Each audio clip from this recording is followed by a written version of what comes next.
Good morning, SharePoint fans. Thank you for coming to my session. My name is Lincoln Damaris. I'm a program manager on the SharePoint Team Sites team. Been around for about 10, 11 years, working on team sites, ECM, doclibs. Got a ton of cool stuff to show you today, but let me first ask a question. Is everybody ready for Universal Studios tonight? Yeah. All right, you know how it is. When you ask for a cheer, the first one is always kind of the quiet one. We can do better next time, so let me ask this. Is everybody ready to geek out with SharePoint Lists and Libraries? Yes! I knew you could do better. I knew you had it in you. Supportive audience, I like this. This is gonna go well today. So, I'm gonna spend 75 minutes talking about how you can make the most out of SharePoint Lists and Libraries by taking advantage of some really new, powerful, cool capabilities. We're gonna talk about customizing modern lists and pages with SharePoint Framework extensions. We're going to talk about how you can stay organized, work effectively with custom metadata. We're going to talk about how you can tweak the look and feel of columns in list views with a new declarative custom formatting feature. We're going to talk about how you can work seamlessly with large lists. Large lists, huh? Can't wait. And we're going to talk finally about how you can stay control, how you can actually run modern classic side by side, control the pace of modern rollout in your organization. Super important to emphasize. And then we're going to close. I'm going to talk about what's top of backlog, top of mind, what's coming roughly over the rest of the year, next year, and beyond. So let's first ground ourselves in SharePoint lists, one product, two exciting flavors, modern and classic. So modern, it's not really fair to call it the new user experience anymore. It debuted April 2016 with modern libraries. A few months later, we went live with modern lists. It's more fair to call it the current gen experience for lists and libraries. So it's the thing that you've been seeing in sessions all this week. It's on by default. It can be turned off, and it's the platform for virtually all of our investments going forward. So pretty much all the cool new stuff we're going to talk about today. It's going to be done in modern. For the most part, it's modern only, but there still is classic experience. We still love classic experience. We love all of our children. And it's totally fair to say that there's a lot of people still using classic. And I want to make it very clear that we support that. We support modern and classic side by side. We support classic only. And let me emphasize a very important point that sometimes there's some confusion around this. We have absolutely no plans to remove classic mode. And that's not corporate speak, no plans. That actually means literally no plans. It's not on the horizon. It's just not something we think about doing. And the product, we continue to support it. There's no major changes going forward.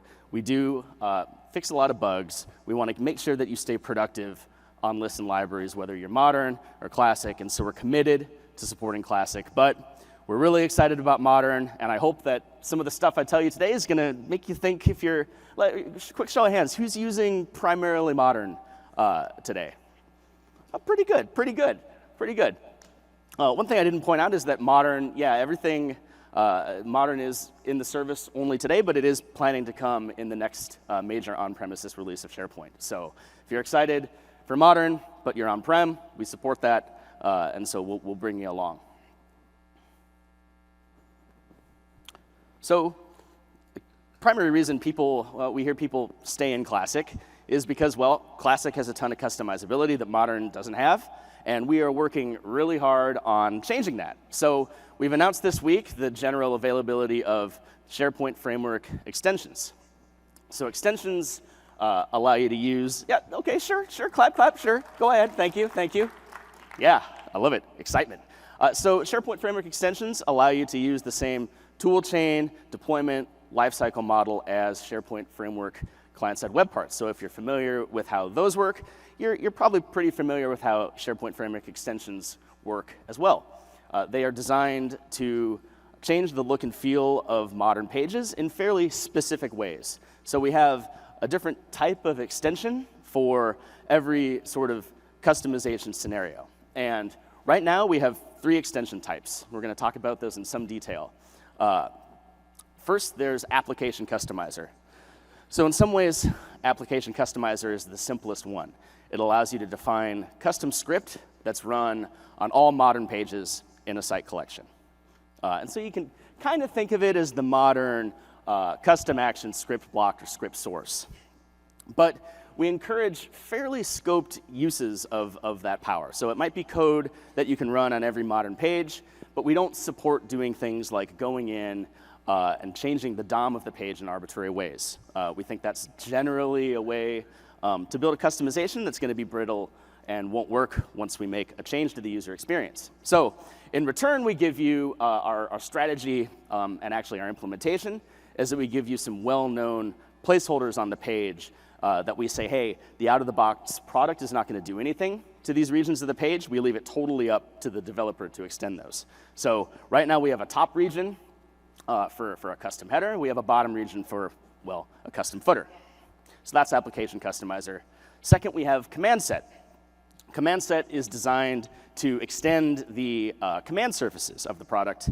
Down the road, we'll bring it to more and more command surfaces throughout the product, but for now, we support the list and library, global, and contextual command surfaces. So hey, you add custom buttons to list and libraries. Finally, there's field customizer. Field customizer allows you to override the rendering of a field in the list view, right? Pretty simple. If you want to geek out even harder about this stuff, I'm going to give you a demo, but if you're going to want to geek out even harder, the one and only Luca Bandinelli is giving a session right after this one. So if you see him duck out early, it's because he's got to go do his thing. If you want to really geek out in this stuff, follow him. So let's do a demo here. Let's check some of this stuff out.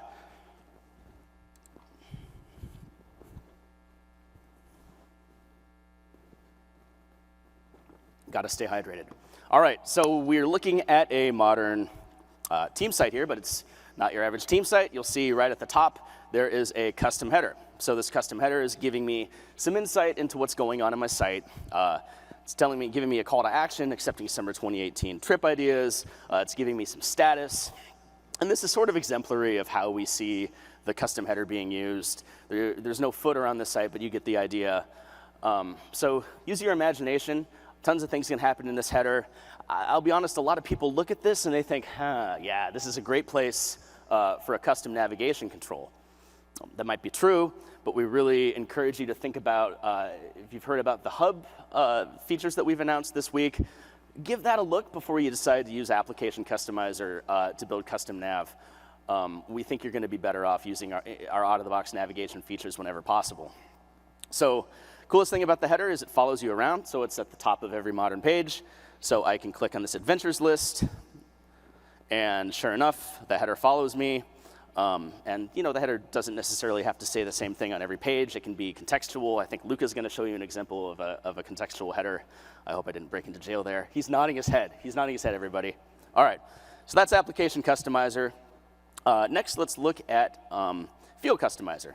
So you see here, I have a location column. It's just an ordinary text column, but you see that it's showing a picture of a map according to what location is in that column. And you can click that, and it opens a fabric dialog, and it drills in. You can see a larger map. It's got some calls to action. Pretty simple. So use your imagination. Field customizer can just override the rendering of the field. You can put any markup in there you want to do whatever you want. This is just an example where we've plugged in a fabric dialog to do some custom stuff. Finally is command set. So if I select an item, you see we have a couple of custom actions here. You can open an adventure site. You can publish this adventure to the public. So this is a great way to implement custom workflows, links to custom relational functionality, anything your little heart desires. It's worth noting that for a while we've supported declarative custom actions in the modern list and libraries experience. But true geeks will know in the audience that capability has been limited to only URL action-based custom actions. So you couldn't put custom script in them. Well, command set does let you to put custom script in it. So that's how we're able to accomplish this custom dialog popping up. And things like, well, I can look at the item, and based on the idea of the item, I can click through to a related site here. And look, the header's kind of changed. I actually do have a contextual header demo here. It's changed to kind of reflect the site that I've navigated to. Okay, so that's a whirlwind tour of SharePoint Framework extensions and how they can customize the experience of a modern list. Again, if you want to learn more, go to this cool session listed at the bottom there. already did the demo. So our next vignette here is all about metadata. So SharePoint libraries have always been at their best when they're being used with custom metadata, views, and being used to organize content and manage lightweight structure and process. So we've invested a lot in metadata experiences over the last year, and they kind of fall into 3 different categories.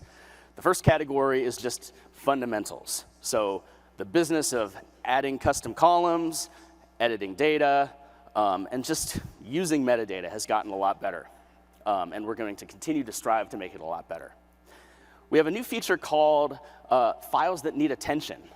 Maybe many of you have seen this by now, but files that need attention is a way to quickly take action on items in your library that need attention.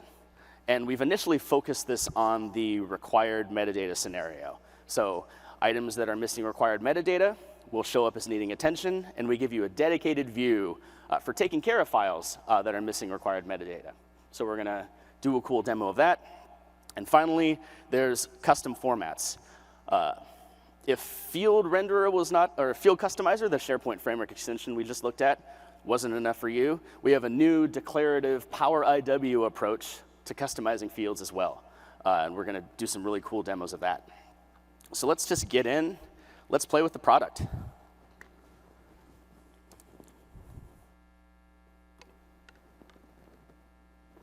All right. So I'm going to flip over to this strategy and planning library here. Before we get too deep into metadata, I just want to stop and smell the roses a little bit and talk about some of the fruits that that we get to reap here just by virtue of sharing tech with OneDrive. You've probably heard of a lot of cool improvements coming from the core files guys.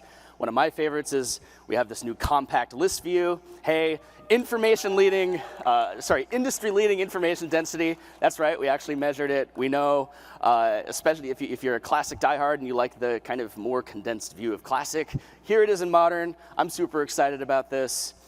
We continue to improve our support for handling and previewing files. So thumbnail view keeps getting better and better. You can see here, I can click in, quickly preview an Adobe Illustrator file. We have some geeky stuff too. We actually, I think it's so cool that we have a text editor. You can open a text file, just edit it right in the browser. I think that's pretty slick. I love this one. And it even gets geekier. We have a markdown viewer. So this is a cool little preview of documentation for a feature we're going to look at later. We're mastering it in Markdown. Spoiler alert, we're going to be looking at this more later. But yeah, Markdown viewer in SharePoint. What a wonderful world. We have the wonderful sync capability, files on demand. Of course, that all accrues to SharePoint. If you were thinking that was just personal files, no, it's all files. We have this fantastic new sharing dialog. Makes it easier than ever before to get a link, control access to that link. The sharing dialog sort of aligned across a lot of different endpoints. Of course, libraries get to play in that. So, all right, that's enough stopping and smelling the roses. Core file experiences, getting better. Files really feel at home in SharePoint. Let's geek out a little bit. So the first thing we're going to do, we have a few custom columns in this library already, audience, owner, last review, department. Let's add a new one. We're making it, we're bringing more and more column creation tasks right into the modern experience. So if you're used to trolling through classic settings pages to create a column, that will soon be a thing in the past. So you can do things like click choice. We give you a configuration pane. You can customize all the different options for your choice fields, type in choices, do things like make it a required column, flip on the setting that lets you add values manually. All the power that was on that settings page is now just right here in Modern. So I can really geek out and create my custom list, do everything I want right from Modern, with some exceptions. Let's do a simple thing. Let's create a yes/no field. Let's just call it key asset here. All right, default value no. Hit save, bam, easy as that. We have a new column added to the view, boom. Take a quick drink here. Cool, so we got a column here. We all know you can hit I, pull open the details pane, edit values for that column. That's not new, super fast, super painless, super quick. Something else we've announced is just the ability, we're reintroducing the ability to edit SharePoint properties in the Office clients. So I can open that document in Word. Word's gonna chew on it for a second here. All right, open the document. I can go to this view pane, cool little SharePoint icon, open SharePoint properties, and of course that property that I just added right here in the properties pane at the bottom. And yes, it works with taxonomy. It's gonna be kind of a meme every time I say it works with taxonomy, yeah. Because we still love taxonomy, absolutely. And of course this feature works with taxonomy. Let's go back to the list here. Let's start playing around with the view. So I mean, you add a column to a list, it doesn't really do anybody any good if it stays empty. So let's geek out with the view a little bit here. First thing I'm going to do, some of this stuff actually, some of this stuff I'm going to show in this little section is not new.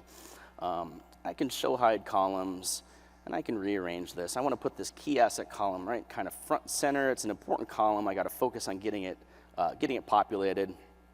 So there we go. I have my key asset column front and center. All right, I'm going to group by audience because audience is an interesting pivot. More often than not, my value in the key asset column is going to depend on what I have in the audience. So I have this view. All right, this is looking good. Now I've got this, feels like a tool for productivity here. Let me tell you about a trick that a lot of people don't know. If you saw after I added a column, I rearranged it, I grouped by audience, I get this little bold indication in my view picker here. And you see there's a star. I can actually drop this down. I can save view as, and I can create a new view right here. And I'm going to call it group by audience, or just by audience. All right. So just like that, I've created a new public view in the library. Everybody that comes to this library now is going to see by audience in the view dropdown. And I can continue to tweak it if I want. You can also save private views using that functionality. That's new this year. But if you ever see your view picker light up with a bold and a star, it's saying, hey, you've made some changes to the view. If you think other people might get value out of the same sort of pivot on the data, hey, go and save the view, save it for everybody, help your team out. All right, so I've got my grouped by view, and I want to focus on this section here, audience customer ready, because most of my key assets are in this customer ready bucket.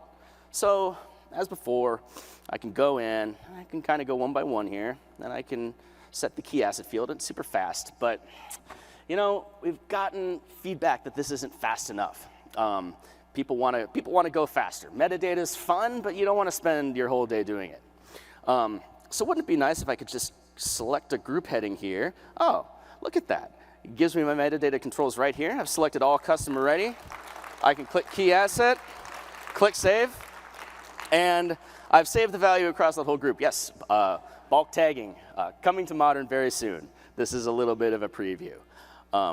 It's not just, this was actually specific feedback that it's like, hey, quick edit doesn't work when you're in a group by view. Well, this is sort of our manifestation of that. Select a group header, quickly tag everything in that group. And of course, it's not just groups. You can select any arbitrary sort of set of items here, and you can use the details pane just the same as you had before. So if I want to set key asset yes across all of them, if I want to declare these were reviewed on September 6th, I can go and I can make a bunch of changes, hit save, and deploy those across all of the items. And I still have that file open, so I can't do that one. Let's do this one, just to prove that it works. Proof is always good. There we go. Set metadata across two. So we're still working on this feature. It's not deployed yet. It's going to come out this month. We're thinking about things like, well, this scenario right here is really cool because I'm adding a metadata field, or rather I'm replacing the value across all the selected items. There's a lot of kind of use cases in there, like maybe I want to remove a value, maybe I want to append a value to a multi-data field. We're thinking about all that stuff, but we're really going to double down here. We're really committed to setting metadata across items fast and fluid. Okay. So that's bulk tagging. Let's talk about everybody's favorite topic, required metadata. It's my favorite topic. So required metadata, super important for ensuring that files are organized the right way, follow the right set of processes, and are complete. Like when somebody configures a required metadata column, we think that that value needs to be populated before the upload is complete. And you've probably noticed that this audience column here has a couple of cool highlights on it. You see here that it's yellow, it's got an eye, it's saying required info, it's got a yellow band on the left. We're really drawing attention when there's an item in the library that's missing required metadata. So I can go and I can click this indication here. I get a notification, this file is missing required metadata, highlighted in red, I can select it, I can save it. And that's great, that's really gonna help me in this view here, and I'm quickly able to see all the files in the root of the library that are missing metadata. But what about across the whole library? And that's why we've built this new view called Files That Need Attention. So when I click Files That Need Attention, I'm going to get a recursive view across the entire library of all files in the library that are missing one or more required field. And you can see in this location column on the right, we're giving you an indication of where that file is actually stored. So that's proof that it's recursive. It's showing you everything across the library missing metadata. If I had more than one missing required field, this would say something a little bit different. This is calling attention specifically to the audience field that's required. Just as in the normal list, I can click, open the details pane, set my audience, and of course, I can do the bulk tagging thing. So I can select a bunch of items, I can open the details pane, and I can quickly take the action that I need to complete my file submissions, just like that. I can also use this thing called the filters pane. We're going to talk about that a little bit more, and I can find the culprits. All right, who's actually uploading files, who's modifying them without filling out the required metadata. There's this guy, Chris McNulty, who's in trouble. He's in hot water. He's got all these files missing metadata. Well, I can do him a solid, take care of all this stuff for him. Yep, bam, great. And I filled out a bunch of required metadata, just a few clicks.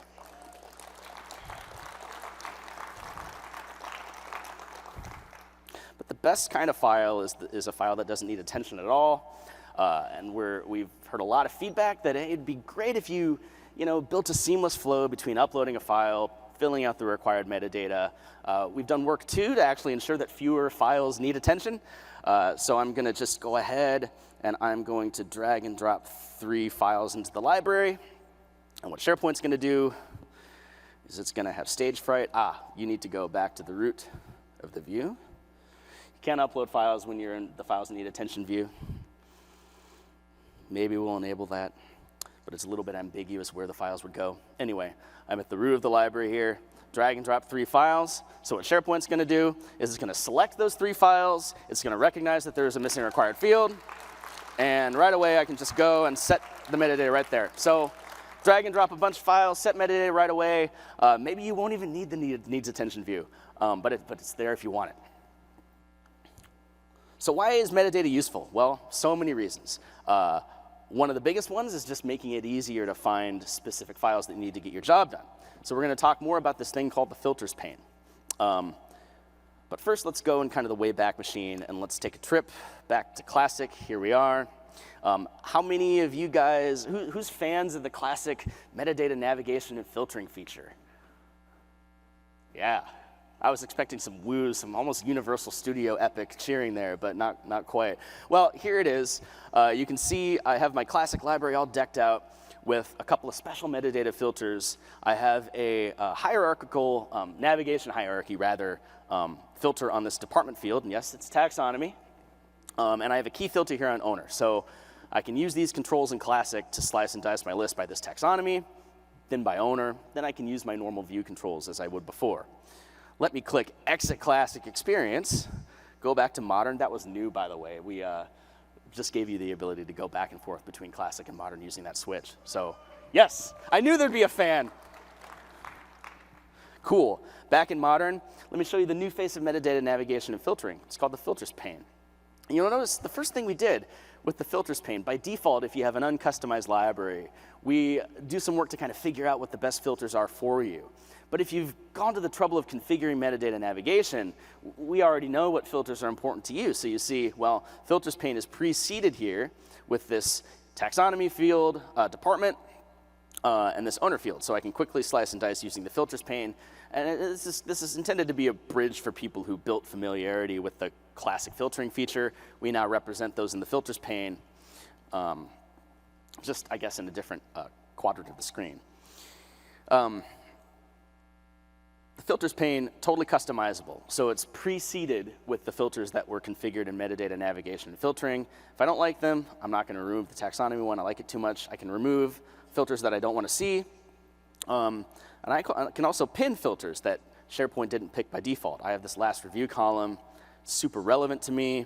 So I can pin it to the filters pane, and that'll show up right at the top. It's worth noting that the filters pane is it's the same for everybody in the library. So if I customize it here, I'm customizing it not for me, but I'm doing it for my team. So this is looking pretty good. I got my last review. I got my taxonomy filter. I'm in heaven here. I'm getting value out of metadata, filtering by type. I'll go ahead and remove this just to do some more customizability. Pin the key asset field. I'm just playing around at this point. You guys get the idea. Filters pane. So that's the filters pane.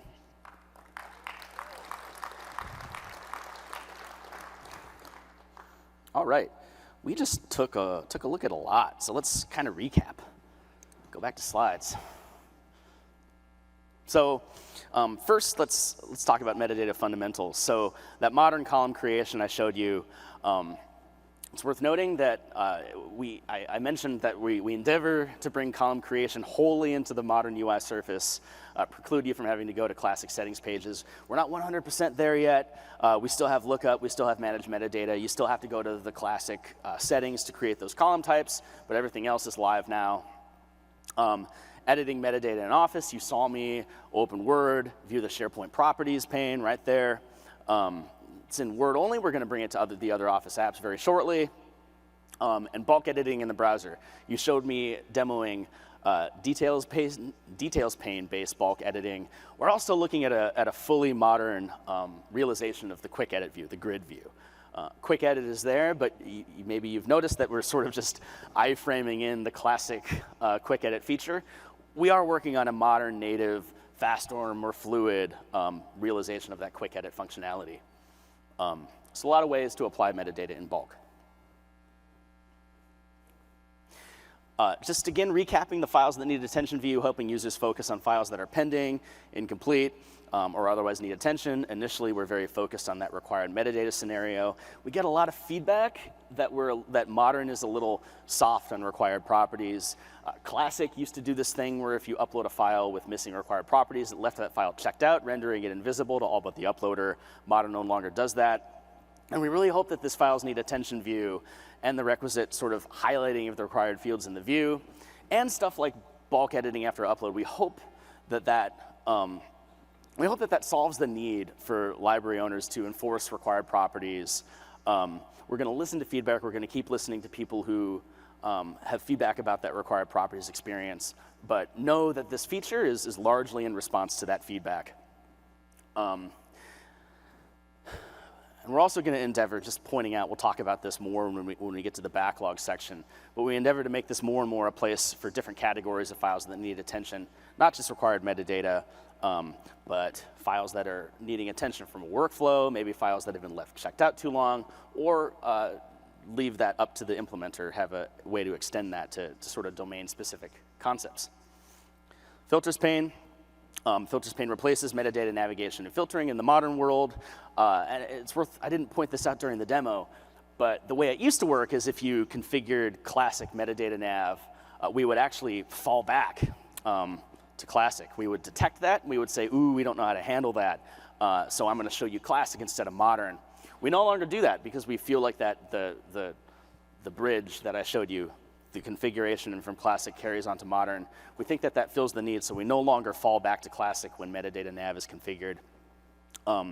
Something else I didn't demo is we have a consolidated filtering UI. So if you go to the column filter, we don't try to squeeze in filters into a two-level flyout under the column heading. We shuttle you over to a pane-based filtering experience, giving it room to breathe. My designer's clapping. Yes, it's a great usability improvement, especially when touch comes into the equation. Fully customizable, so pin the columns that you want to filter often. and everybody sees the same set of filters. Let's talk about some really cool stuff. Everything's cool. Introducing the column formatting pane. So the column formatting pane is a new declarative approach to customizing how columns render in the list view. And what this involves, let me just say it straight away. This is a really geeky feature, but it is a no-code feature. So it's for, there's not a great way to call this set of people. I call them superpower IWs. Maybe a great way of calling them is SharePoint geeks. But it's people who are willing to get in and tinker. And I bet a lot of people in this audience are of that class of people. We have an amazing SharePoint community.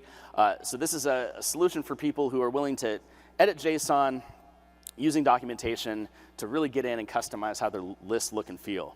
So you can start from scratch, you can start with a text editor, or you can start from one of the samples that we will provide.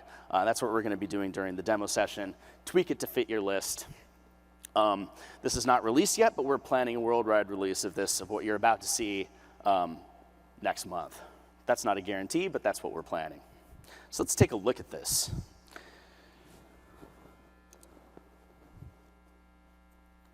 So going back to this list I've been playing around in, astute viewers have probably noticed that this last review column, some of these dates have been in red. Let's take a look at what's accomplishing that.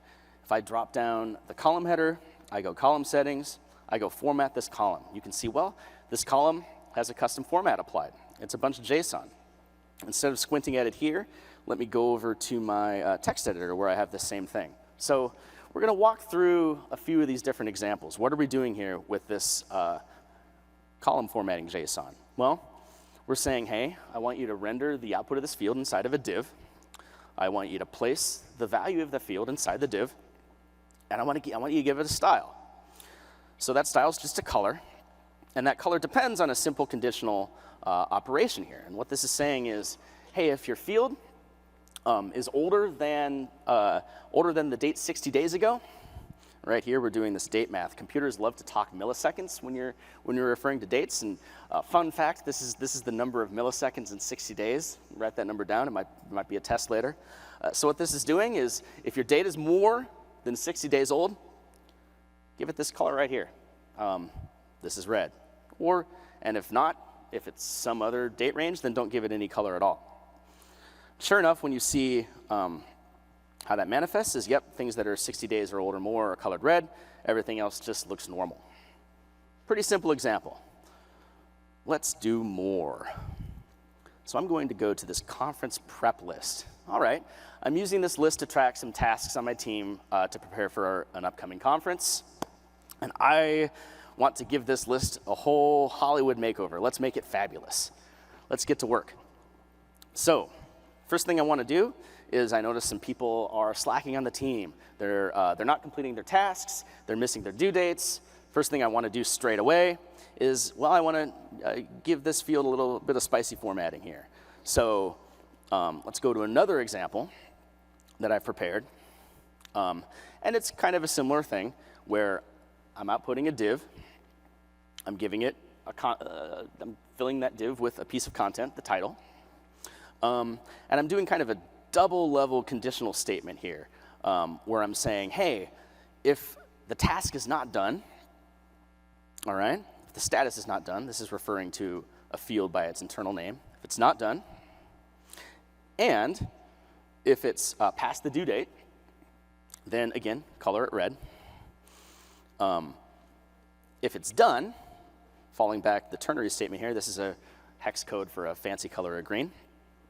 So I'm just going to copy this, go back, paste it in, make sure I did it right. Yep, hit preview. Oh, great, that looks wonderful. All right, hit save. Well, I'm noticing some red tasks. Come on, Dan Holman, Chris McNulty, let's get to work. Next thing I want to do is I want to make it really easy to harass my teammates. Sure, let's let that stand. So I'm going to open the column formatter again.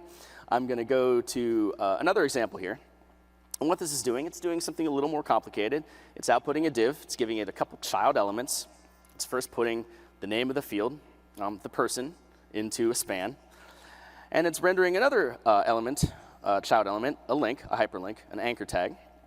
It's giving it a particular icon, mail. This is pulled from kind of our fabric bandolier of icons. It's giving it a class pulled from our fabric bandolier of classes. It's creating a mail, just a simple mail to link.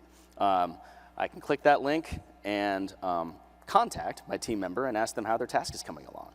So I can paste that in, again hit preview. Yeah, great. So now I've got a cool little mail to link next to each of my team members. So if they're beleaguering, I can click that mail, click that icon, send them a mail. Let's do some cool conditional formatting. I want more attention on tasks that aren't done. Let's go to another example here. So this is an example that is doing kind of a deeper nested ternary statement here. And it's just, again, it's outputting the field value, and it's applying fabric classes to that field depending on what its value is. So this is a pattern that's going to be reused again and again.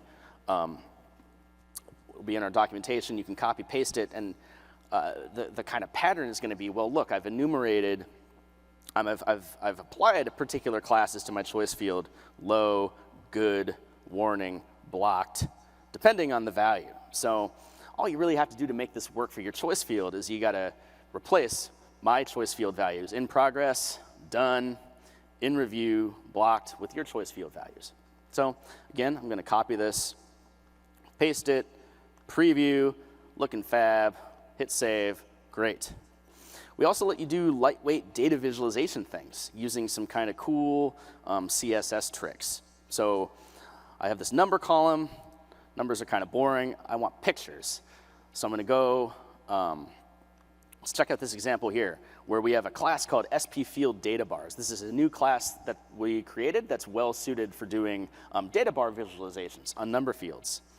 And the trick behind this is it's really just applying this class to the field, and it's setting a width attribute that uses a little bit of math to figure out how wide it should be depending on the maximum anticipated value of the field, 20, and it sets the width as a fraction of that depending on what's inside the field. So I'm going to copy that. I'm going to paste that in, preview, love it, looks good. Great. It's a bunch of examples. Now, let me show you some really advanced trickery here. I'm actually going to create a new column. It says remind me. Let's give it a text field. I'm just going to leave this column empty. I'm going to move it over to a nice prominent spot in the UI here. Okay. And let me just say this list has a flow configured. So I have a flow called remind me. So I can run this flow on an item to get a reminder about that item after a particular custom duration has passed. And something we hear a lot, this is a really common piece of feedback. What did people do in the old world with JS Link? They did a thing that's been frequently referred to as action links or action buttons. Because I think our contextual menus are pretty slick. I think this flow is pretty easy to kick off. But sometimes it's easier to train people just to click a link next to the item than it is to train them to find the right button in the UI. Because we got a lot of buttons, right? We got a lot of features. We love features. So I want to actually create a link right in this list row for kicking off that flow. So I'm going to use this dummy column. I'm going to format it. And my final example here is going to be a flow action. So unlike the other examples, this column doesn't actually have a value. And so what I'm doing with this example here is I'm outputting a span, giving it a color, and I'm filling it with some custom text here. Let's see, I'm filling it with some custom text that just says remind me. And I'm giving it a particular icon named flow. We actually created an icon because we want you to do this with custom flows. We want you to make them front and center, put them right in the path of normal usage. And so we have a particular icon just for flow actions. And you see down here, I have kind of another lump of JSON here that refers to the flow by its ID. I'm going to copy that, paste it in. And so now, just as easy as that, I have a custom button in my UI, no code behind it. And I can click that, and I can run a custom flow on that item. Cool. We're going to prove that it works. A little bit slow. There, see, totally fast. And right, I can fill out the flow form, and I can get a mail after this number of minutes has passed. Cool. That's our demos. I keep forgetting where the projection buttons are. I don't know why I keep looking down there. That's weird. So it's worth kind of comparing and contrasting the column formatting functionality I just showed you with the field customizer from the SharePoint framework. The audience is different. We think the audience for the column formatting is a power IW, a person willing to go and tweak, copy, paste JSON from samples, whereas the field customizer, it's all about a developer. Tools needed a little bit different. What you really need for the field customizer, rather the column formatting pane, you need a text editor, whereas you need kind of in a development environment to succeed with the field customizer. JSON instead of TypeScript. The permissions are different. So in order to do all that stuff that I just did, you need manage views permission. I think it's add and customize views is actually the particular permission. And so it's anybody that can go and edit columns in that list, change views, change column settings, can go and specify custom formats. And what can be accomplished, like the stuff I just showed you is sort of the gamut of scenario patterns that we do support with this feature, whereas with the field customizer, you're writing totally custom code. You can do anything under the sun, but the declarative customizations kind of constrained to a few different scenario patterns: conditional formatting, action links. And the key behind those action links is that they can't contain any custom JavaScript. It's either just a flat hyperlink to another page, or something like a mail to link, or something like a flow button. We have a particular schematic way of representing a flow button, and so we let you do that. But we don't let you run any sort of arbitrary custom code as part of a action click from this feature.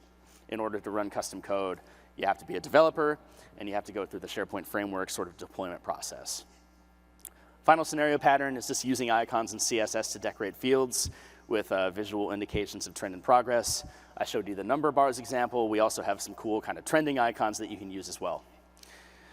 We'll skip breaking down an example. This is more for people who consume the slide deck post hoc, but we walk through a bunch of examples.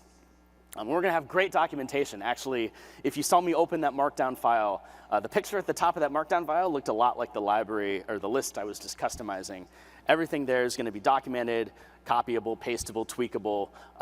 We hope that you can get up and running with this feature pretty quickly, and we can't wait to hear feedback on it. Let's talk about large lists. Yes. So you've heard us say a few times now that modern lists and libraries UX is ready for the largest enterprise content collaboration scenarios. You've heard us say that a single list can contain up to 30 million items. You've heard us say that the modern UI has been tuned to take better advantage of indices to handle user queries. That's all true. We're going to geek out on what exactly that means here in the next few minutes. But the way I like to say it is, who's seen this error message before? Who's gotten an ice cream cone instead of items when browsing a list? Few people, maybe. Sorry. We want users to see items, not ice cream. There's a time and place for ice cream. Believe me, I know. So how do we accomplish this? Well, it's not like we've been cackling maniacally, keeping features under wraps. We didn't flip a big switch in our data center and now magically large lists just work. It's not that simple. Large lists just work. It's not a light switch. There's no singular aha moment.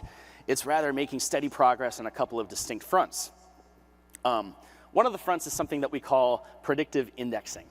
So predictive indexing just means that SharePoint gets in front of indexing requirements that are needed to make your list work when they do become large. So when SharePoint detects a query that benefits from an index, even while that list is still small, it goes and creates that index for you automatically. So when it does become large, that query continues to work. So the cool thing that lets you do is when you're building out a list, you focus on the user experience. You focus on the columns that you need. You focus on the views that you need. You imagine the user experience that you should provide in that list to users so they can actually find the thing they want. You focus on that, you make it happen, and we take care of the geeky stuff behind the scenes. Second is robust user experience. We've done some things in the modern UI to make sure we take advantage of indices at every available opportunity. And like I said, ensuring users see items, not ice cream. Users then, instead of focusing on avoiding throttles, they just focus on finding the right file they need, sorting things the right way, filtering things the right way, focused on their task, not having to worry about whether they're going to get throttled. So let's take a look at predictive indexing.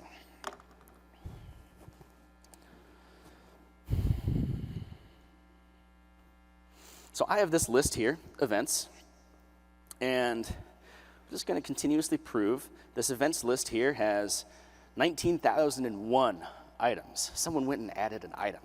That's cool. And let's look at the index columns page for this list. And you see, well, there's one index already on this list. Somebody's been playing in this list. I'm going to delete this index. We don't need it. Great. So now we have a 19,000 item list with 0 indices. So I'm going to go back to that list here. Sorry, I'm clicking around kind of frantically here. All right, here's the list. And I'm going to sort on the start date column. New order order. New items at the top. So great. 19,000 item list. I just applied a sort. Everything worked great. I can scroll down that list. I'll spare you the agony of me scrolling down forever and ever. I can throw open the filters pane. I can slice and dice. I can use this list like I normally would. Let's take a look. There's no nightlife festivals. So let's take a look at the magic that made that work here. If I go back to the index columns page and refresh, you see, great. All I had to do was sort on a column, and we created an index in the background to satisfy that query, to make it work.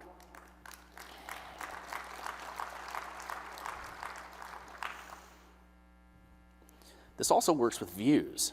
So I'm going to go to the view page here, and I'm going to create a new view here. Start from all items. I'm going to call it art stuff. And I'm going to do a couple things to this view. I'm going to filter on this event type field. Event type is equal to art. Okay. I'm going to, just for grins, I'm going to group by the venue column, because I love group bys. And I'm also going to apply a sort. I'm going to sort, instead of ID, I'm going to sort by venue, just like I've grouped by venue. So I'm going to save this view, and even before I go and load the view, let's go back to the index columns page. I've created 2 more, SharePoint's gone and created 2 more indices behind the scenes. This is really where predictive comes in. I filtered on this field, it created an index for it. I sorted by venue, and it created an index for that. And like I said before, all I've done is I've focused on the user experience, what people need to get their job done, and SharePoint's gone and done all of the stuff in the background to ensure that this view works as the list continues to grow. Back to slides. So, all right, we've done a lot to make setting up large lists a breeze, but there's still some stuff you have to know. Let's talk about that stuff. So, synchronous indexing. Synchronous indexing just means the user does something and we create an index right away. The 2 synchronous operations that we support are sorts, that was my first demo, and creating a view with a filter or a sort, that was my second demo. And we endeavor to make that work for more ad hoc actions. Like we're kind of looking at usage data and we're thinking carefully about this. Like you can imagine maybe an ad hoc filter ought to create a particular index. You could imagine a certain type of API call maybe ought to create an index. We're still evaluating that, we're thinking about it, but for now, it works based on sorts and view creations. And it only kicks in when you have lists between 2,500 and 19,999. The reason that it's 2,500 is because we don't want to go and create indices willy-nilly on very, very small lists. That's kind of a waste. It's a misallocation of resources. But that's that. We also do this thing called background indexing. So if you're thinking, oh man, I have all these views created already, and I want to make sure that they get indexed the right way, we have a timer job actually kind of spinning right now that's going and looking at views, making sure they're indexed the right way. The same sort of principle, filters and sorts inside those views. We're indexing those in the background. The thing we don't do is predictive indexing for very large lists above 20,000 items. And that's, not surprisingly, that's something we're taking a very close look at. The 20,000 item sort of barrier is not something we want to keep a barrier. But it's kind of one of the things you should keep in mind is, hey, we have all these tools for creating indices and taking advantage of indices. try to make that happen before your list hits 20,000 items. At least for now, that's something that you should keep in mind. Let's take a look at a robust user experience here. So 19,000 items, pretty easy, right? Let's do more. Let's go bigger. Let's go to 1 million items. Let's see. I'm gonna go back to the root of this library. Give it a refresh. So I'll do the same thing here. Let's go and prove how meaty this list is. Go to library settings. Sure enough, 1 million items on the dot. Million item list. So what happens, this is faux pas, this is gauche, but like, let's take a look. Like maybe you're used to this, so I have 1 million items at the root of this list. This is what it looks like when you open it in Classic. Sorry for this, but it's the truth. Let's exit Classic, go back to Modern. You note that, hey, we're showing this list like we don't have a care in the world. And there's a secret behind this. We've actually gone and filtered this default view here is sorting by the modified field. And in the modern world, a sort on an index column is your best friend. What it allows you to do is not ever worry about filters ever again. Because when modern UI has been tuned to take advantage, sorts can now take advantage of indices. And so when you have a sort on an index column, just like the geekier people in the world might imagine, walking along that index as people scroll down the list, that's exactly what we do. So, I have 23 minutes, we can just sit here and I can scroll down this list and I'm never gonna break, but we're not gonna do that. People aren't gonna do that in the real world. Let's just apply some filters here. And actually, wait, there's another thing I should show you. The index columns for this list, we didn't actually go and index all the columns. We were sort of bad stewards. And all we did is we ended up indexing location and modified. So modified is the one that we have the magic sort on. But despite that, just having one index column that you can sort on is really enough to do anything you want. So I can go and filter on non-index columns, and because I have that sort, SharePoint is able just to walk down, follow that index to the end of the road. And let's see something very special here. So I've applied a few different filters to my list.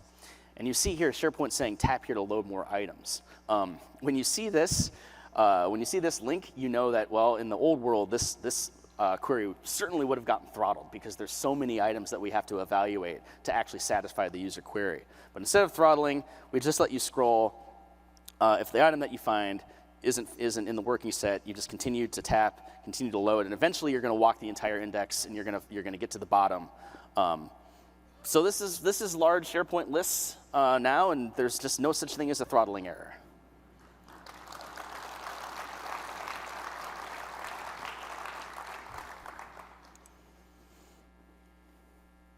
But yeah, there's still some things you have to know. That's why you're here, right? It's pretty magical once you have it all set up, but there's a few things you got to keep in mind. And it's really all about the column type support for those sorts. So we've done work to make sorted queries take advantage of indices on the list. We've done work to preclude users from getting throttled simply walking along that index. But that only works when your sort is on a particular set of supported field types for the time being. And so that middle column there, text fields, date fields, single value choice, multi-value choice, number currency, all that magic works as long as your sort is on one of those types. For the time being, lookup-esque fields, person, lookup, manage metadata, don't work with that. Of course, you can filter by those once you do have your sort applied. But your sort can't be on those fields and realize kind of that UX nirvana that we were taking a look at. So what do you need to take away from this conversation? Kind of geeky. I'm talking really fast about indices. Here's the key points that you should take away. SharePoint Lists and Libraries, they support up to 30 million items. We've really made it easier, but it still does require you to do a little bit of upfront planning. If you want to make sure you have the best, most seamless user experience, you got to keep these tips and tricks in mind, all right? For the most seamless experience, you really need to be on modern lists, because modern lists are what's going to allow you to walk that sort order infinitely, like I was showing, precluding any sort of user throttle. You need to let predictive indexing work for you. So all that means is, hey, if you have a list as you're setting it up, Set up your columns, set up your sorts, set up your views, let predicting indexing kick in, work for you, focus on the user experience. And like I've said a few times, index sorts really are your most powerful ally when dealing with large lists. Cool. Let's talk about staying in control. So like I mentioned at the very beginning of the talk, we support modern and classic side by side. We allow you to control that at a bunch of different levels. So you can turn modern off entirely at your tenant level, or you can leave it on at the tenant level and opt out particular site collections, sites, lists, or a user session like I was showing back to classic, exit classic. Still have all those switches. Not everybody is aware of all those switches. They've been there since the beginning. Just be aware of those. Note that the default tenant setting is not modern on, it's modern auto detect. We did this thing where even if you've enabled modern at the tenant level, we detect when there's a customization we don't support, and we keep the user in classic mode because our primary goal is to keep people productive, and we don't want to drop important customizations, important stuff on the ground just because we want to show you modern. And so we have kind of a documented list of features that do that classic mode fallback operation. And part of our journey over the next couple of years is driving this list down to 0 or as close to 0 as possible. Because everything in this list means we don't support this in modern, and so we don't even try to show it to you in modern. We just fall back to classic. And the top 3 rows in the list were kind of some of our biggest sources of that end user fallback, the metadata navigation and filtering configuration I talked about. We also fell back when you had an announcements list or a links list. Today, none of those things fall back to classic because they're fully supported in modern. And this is kind of the remaining items. We endeavor, hey, as many of these as possible. We want to make sure we have a modern story. We no longer fall back to classic mode. Document sets, top of mind right now. When you click a document set, you open the classic document set landing page. Absolutely top of mind. We hear a ton of feedback that that's a bad user experience. We're looking at that very closely. So how do we recommend you use this sort of bevy of switches? I've said it several times. I want to make it clear. You control the pace of modern rollout in your organization. You decide. We've seen this approach work really well for some larger customers. You enable modern at the tenant level. What that lets most of the sites in your organization take advantage of that new look and feel, all these new features, the updated user experience. And we have something called the SharePoint PNP UI Experience Scanner. So what that scanner lets you do is it lets you iterate over your environment and identify locations that have customizations that don't just work in modern. You get a big report of all your sites, and hey, we found these customizations in these places. Sometimes it's hard to understand what's going on in your environment. This tool really, really helps with that.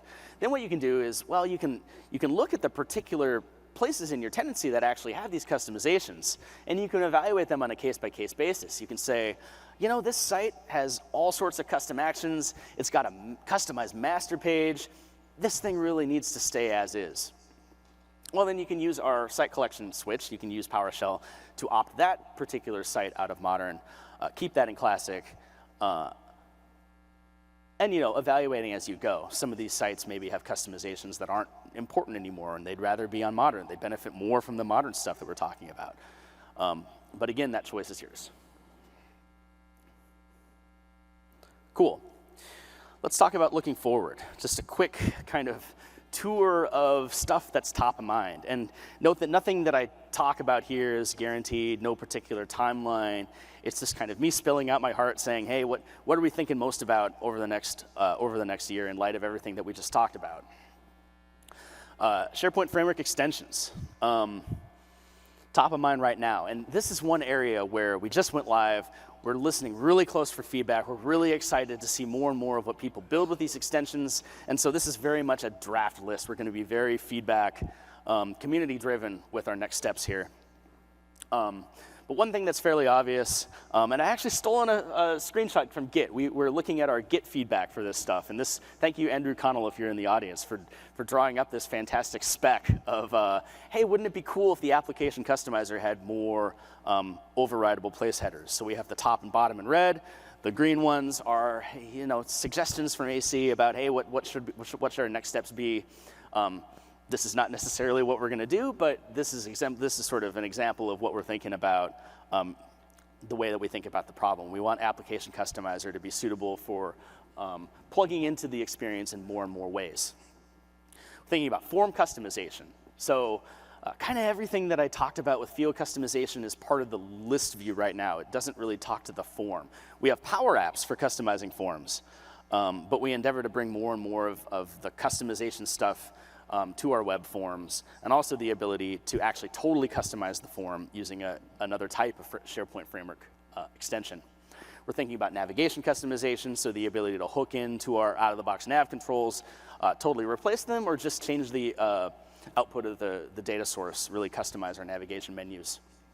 We're looking at the ability to have more control over commands in command set, reorder commands, show, hide. Maybe you don't want certain out-of-the-box commands. You want this custom command ahead of this command. We're thinking about all that stuff. That's just a taste. We're going to get a lot more ideas through user feedback. Attention views. Like I said, we were really focused on the required metadata scenario. We want to accommodate more and more categories of files that need attention. First-party things that we think about: checked out, needing approval, needing review, flagged for a DLP policy violation. We also are thinking about opening that up to third-party interpretations of what needs attention means. So a developer story around flagging a file that should show up in this view in a particular way. We're thinking about embedding these views on pages. So homepage of your team site right away shows you the files you need to take action on. Thinking about that. Thinking about better notifications. Something I think I actually forgot to say is, you might have noticed when I was demoing there was a little red dot in the view picker. That shows up when there's one or more files that need attention in this library. It's a little bit subtle. We're going to watch usage data, and we're going to evaluate whether it makes sense to have louder, more notifications to users when there's files that need attention. But we're very wary. We don't want to overwhelm people. But it is something that we're thinking about. People should know when the file is missing information and needs attention, and so we're aware of that. So, bringing customization to the masses. I spent a bunch of time in a text editor looking at JSON. I thought that was super cool. I hope a lot of you thought that was super cool, but we know that maybe it's not for everybody. Maybe there's people in the organization who would like the ability to do conditional formatting, but they don't necessarily want to be tweaking with this JSON business. You should know that the column formatting pane that I showed you is just a view one. It's an MVP. It's going to continue to be an investment area for us, and we're going to move past just raw JSON editing, and we're going to bring visual-based customization to that. So you could probably imagine in your head what it would look like to have a conditional formatting configure tool where you're sort of lining up values in the field with particular styles, using sort of a user interface for picking a style. We're thinking about that stuff. The editing JSON really ought to be more of an advanced thing below the fold, and we should lead with a user experience for actually generating that for you. But that's going to be down the road, right? Coming next year. We can't wait to hit this capability, give you the JSON capabilities, see what you do with it, listen to your feedback, and then evolve from there is what we're going to do. Finally, more stuff. Didn't talk much about the list and library web part this session, sadly, but we're doing a bunch of web part-centric work. Right now, the list view web part doesn't do everything the full list view page does. That's not great. We're going to close that gap. We're going to bring full functionality to the web part, just like SharePoint's always been, right? We're going to make all those customizations work in the web part, the SharePoint framework stuff, the column formatting stuff.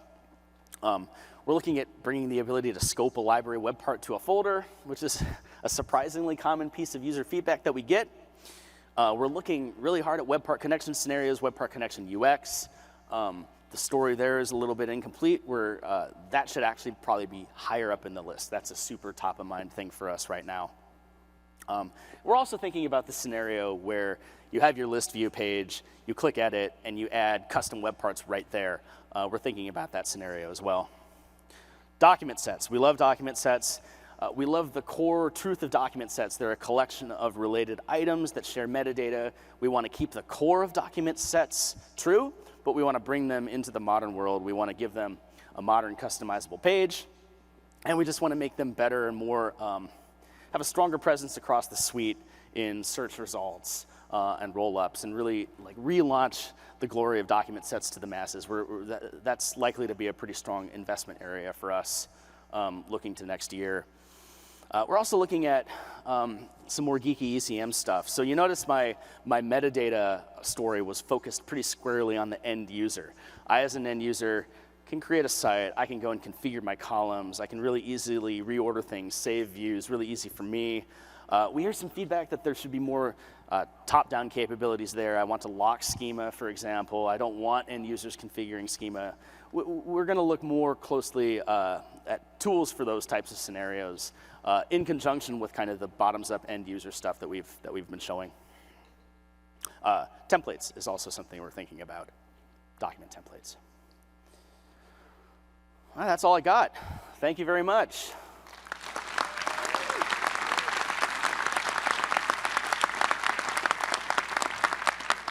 I guess it's probably Q&A time. I think there's these mics. You can queue up, and I got 9 minutes. Okay, fair enough. You dashed right up there. Quick question. The column formatting, is that can I do that globally at a site collection? Can I do that at yes. Site column level? Okay. Yeah, something I didn't show you. If you go to column settings, there's a box for that JSON on the column settings page. So you can do that on a site column, and it gets saved as just a property on that field. And so, yeah, you can do that on a site column and then add that to a library. The format will work, and you can also imagine that working with content type deployment as well. So it is a field setting that can get pushed down to any use of that field from its parent object. And just one more thing, on-premise, when will this be available on-premise, if ever? The next available on-premises release. Have we announced the next available on-premises release? I don't think we've announced a date. But the next major on-premises release, we endeavor to bring the modern list and library experience to that, and everything that I showed you will be a part of that. Okay, yeah. Thank you. Let's see, I guess we'll go like that. Go ahead. Okay, so for the JSON object for column forwarding, is there going to be some kind of placeholder object for theme colors and stuff like that? So people just don't throw random colors in all the time? Absolutely. It'll be part of our documentation. We've actually created, Fabric, we will lead with kind of the recommendation you should use this set of Fabric classes, and we'll have those in our documentation. Like for yellow highlighting, use this class. Don't try to create your own yellow. For warning, use this warning style. And the benefit to the end user is they don't have to think. They can just copy a class name. The benefit to the experience is that looks at home with the rest of the experience.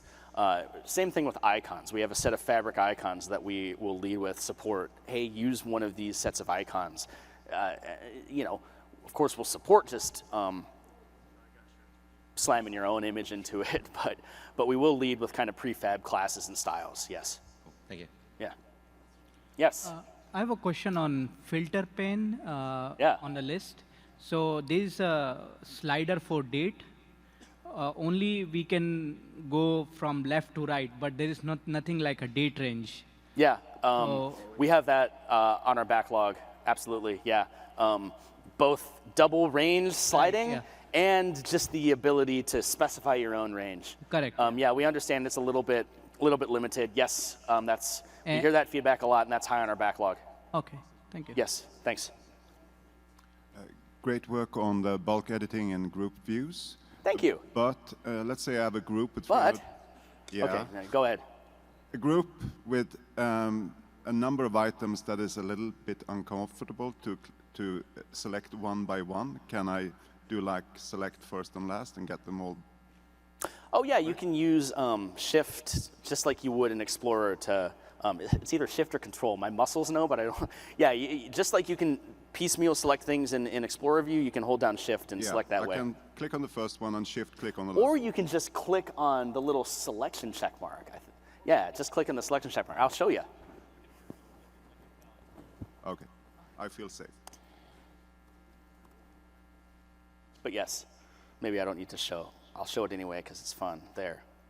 All I'm doing is clicking that selection check mark just like that. I forgot my heuristic. I think it's Mr. Red Hat.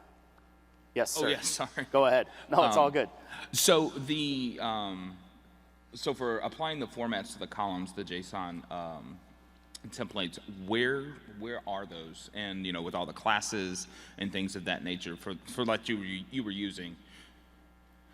Well, right now it's here on our internal staging site, but it will be part of our docs.microsoft.com site.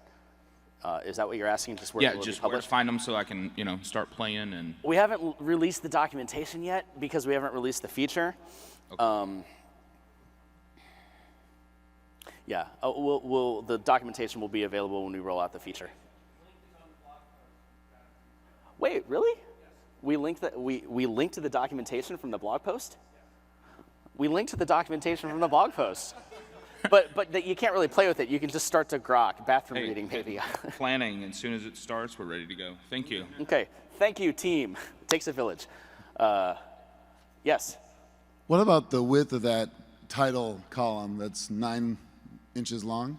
Can you use that column formatting to shrink that bad boy? To shoot that bad boy. Let me talk a little bit about that thing. What I do is I just double click. I do that. Did you know you can resize and you have this kind of cool double click, bam, I shot that, I forget. It's not sticky. There's a bunch of stuff to talk about here. A, it's not sticky. We know it should probably be more sticky. We agree.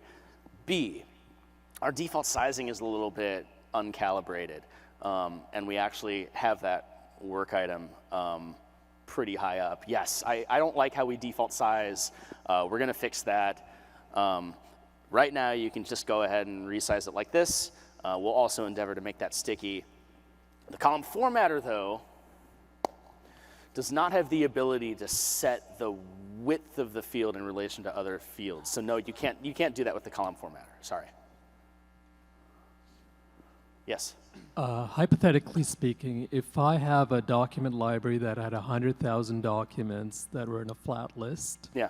and I had a managed metadata column called category, and each document had a value for that field, I want to group by the category column. How would I avoid the ice cream? Avoiding the ice cream. So I think we ought to. I think the best way to avoid that ice cream would be to have a sort on an index column and then do the group by. I think we should be able to make the group by just as good as a filter, but we might not have gotten all the way there yet. Robert, what do you think?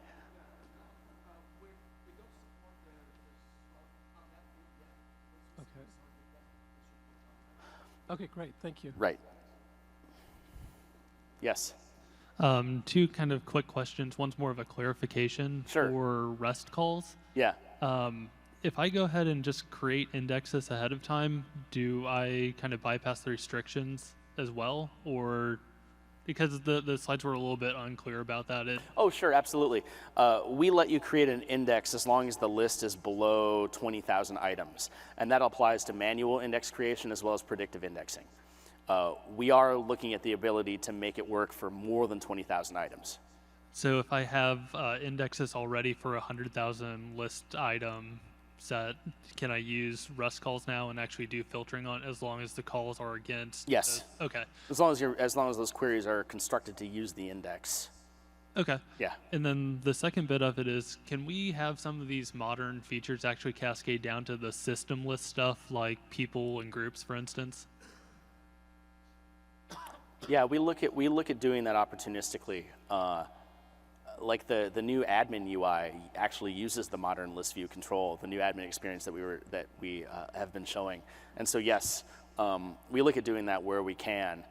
You gave a couple. What were your examples of where you'd like to see that?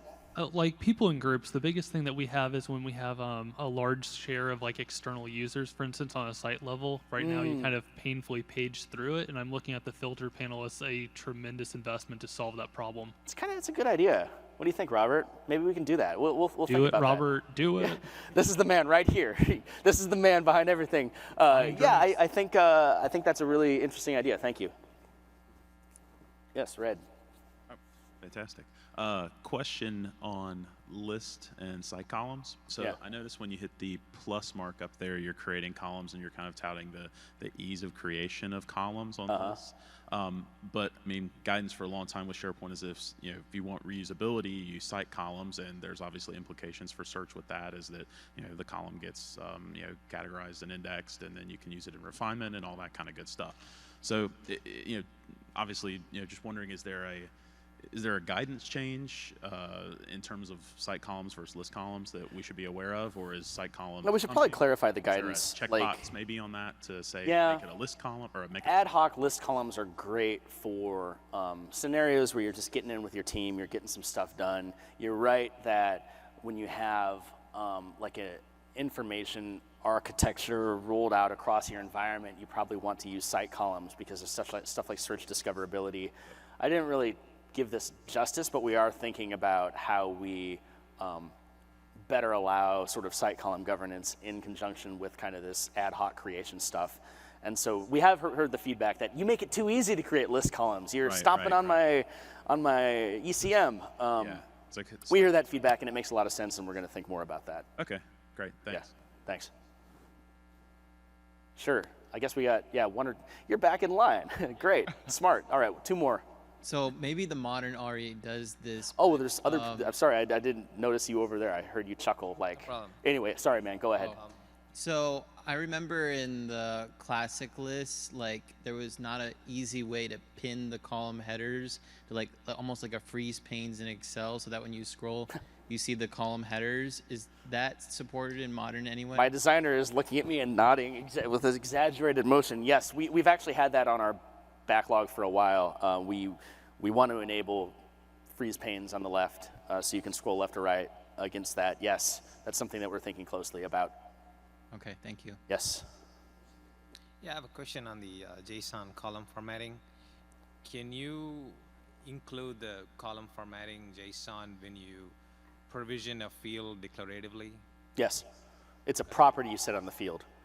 And can you specify the JSON itself through when you're provisioning a field through a script or something? The goal is yes, that should be possible. The reason you hear me fumbling is because what you just said is make sure you test this scenario. Cyrus has given me a thumbs up. That's the goal. Yes, we will work with that. Okay. Yeah. Thanks. Thanks, Cyrus. When can we expect some of the large list features to trickle down to other products like Power BI? The large list stuff that we've done is fairly SharePoint centric. And so are you talking about Power BI consuming SharePoint? Yeah, Power BI consuming SharePoint. The scenario I'm thinking of is we're replacing a lot of Access web apps right now, and what they used it for is very, very large lists to do basic reporting things on it. This would be a really powerful story if we could use Power BI for that. Totally. Fundamentally, if our list view control is able to do it, any other consumer is theoretically able to do it. It's just a matter of will. Power BI is very interesting. I'll look into that because, I mean, what scenario needs sort of grokking reasoning over large sets of data more than Power BI? That makes a lot of sense. Yeah, thanks. Thank you. All right, great, thank you.